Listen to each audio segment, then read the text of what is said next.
before you were Labor minister, you were also Labor critic for the Tories in opposition. And I remember you got off on the wrong foot by going after union leaders like Hassan Youssef and calling them the union elites. Remember that? And union bosses and like mafia bosses. And I used to write columns saying, you're going to regret this. Why are you using this terminology? And now here you are, Minister of Labor. Probably a Ryerson Democracy Forum is a good place to acknowledge that union leaders like cabinet ministers are elected. So how would you frame this idea of union bosses today? Well, look, as I said, I've worked really, really closely. I mean, the first year of Premier Ford's government, I was infrastructure minister. Since June of 2019, I've been Labor and had training and skills development added to this portfolio. I've worked really, really closely with Labor leaders. My, motto coming in to becoming Minister of Labor was that labor, business, and government have to work together. And I can point, specifically to how we've worked really, really closely together. In the beginning of the pandemic here in Ontario, I mean, the opposition parties in Ontario were calling for the construction industry to be totally shut down. That would have been 550,000 workers in the province out of a job. And I decided to take a different tact. I picked up the phone.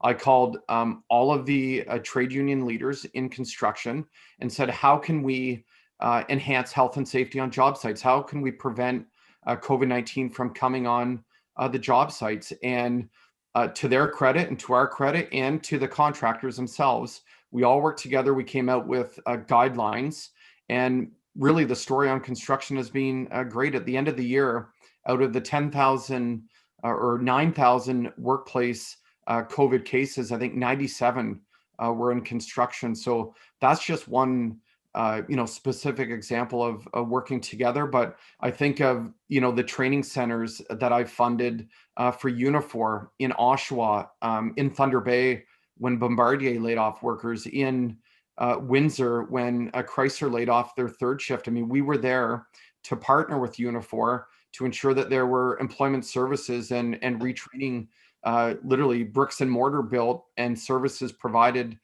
to those workers. I funded a Unite Here training center for hospitality workers in Toronto. So our record, I really think is really strong. I think we're the party of working class people.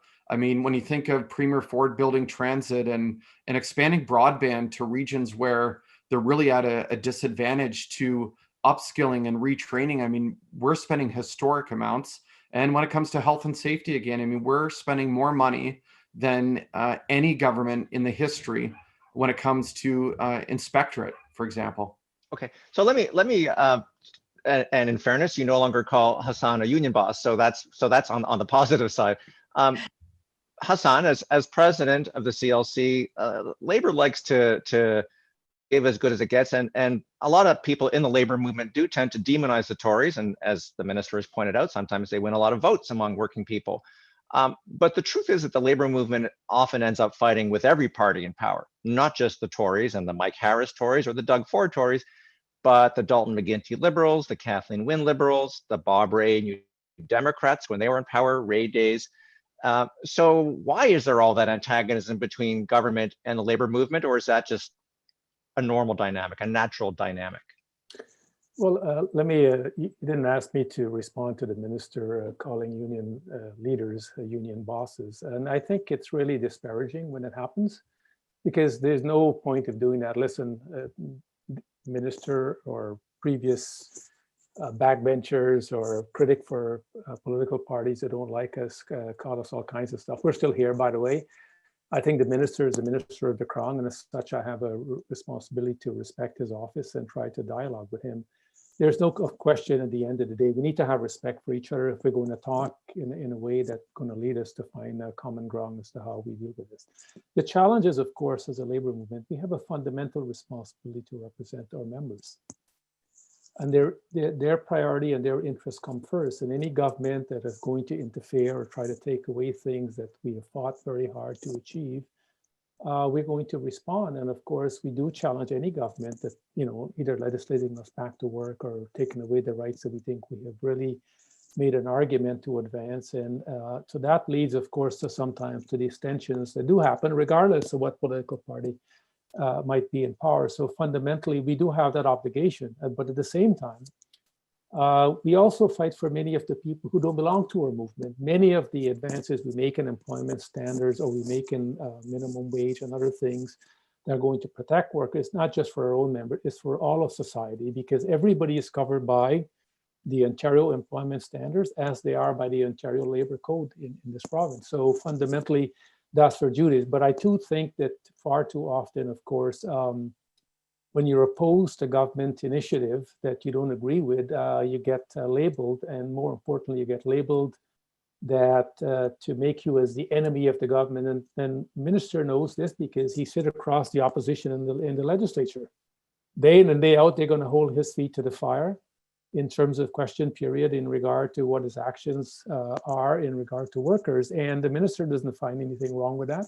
He recognized that's part of the system. So why is the labor movement being chastised or demonized for doing his duty to represent his members on a day-to-day basis?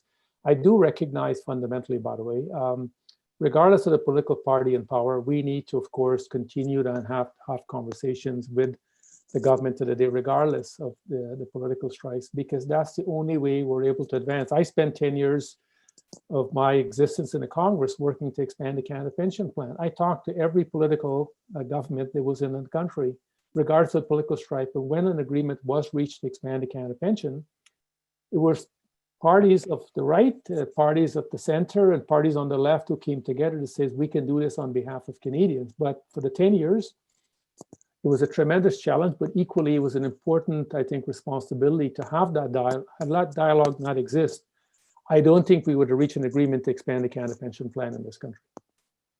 I think not many people know the extent to which you personally and the Canadian Labour Congress, Hassan, kept the issue on the agenda and held the federal Tories' feet to the fire on expanding the Canada Pension Plan. Not a sexy issue, but a vital issue, especially in an era of precarious work where private company pension plans are not what they once were.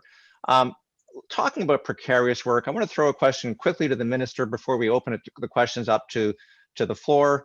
And again, a reminder to send in your questions using the chat function, and we will read them out. Kathleen Wynne, when she was the premier, again, largely supported by the NDP, as Peggy can attest, raised the minimum wage to $14 an hour and set in law an increase to $15 an hour by January 1st, 2019. And the Progressive Conservatives came in and canceled the $15 an hour increase. And people forget they also froze it at $14 an hour for 2.5 years. 2.5 years just frozen solid in the ice age. Now, in fairness, Minister Doug Ford campaigned on that.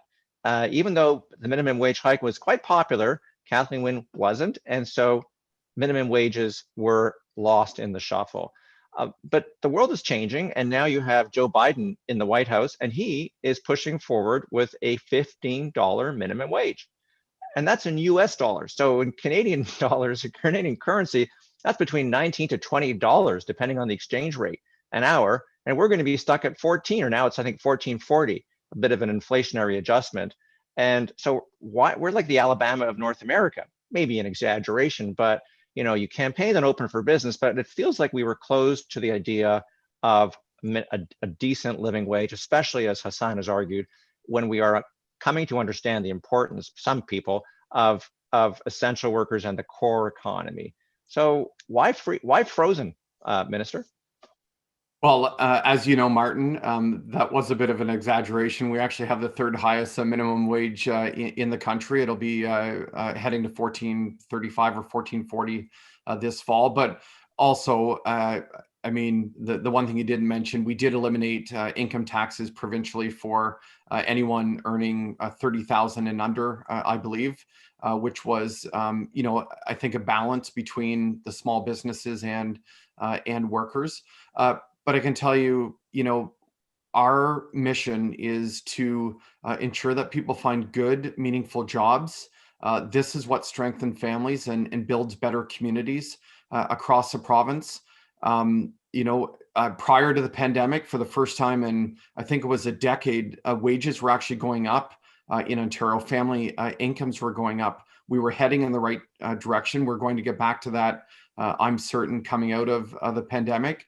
What we're doing, what I'm doing in our ministry is, for example, getting more young people into the skilled trades. I just met a gentleman a couple of weeks ago. His name was Chris. He just became a steam fitter. He grew up in Toronto community housing, and he told me he was surrounded by crime. He's making $48.68 an hour now as a steam fitter, and the province funded part of that program. We funded the pre-apprenticeship program. So there's good things happening.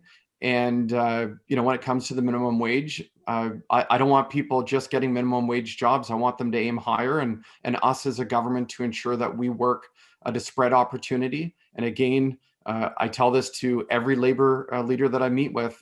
Labor is going to play a key role in helping people advance.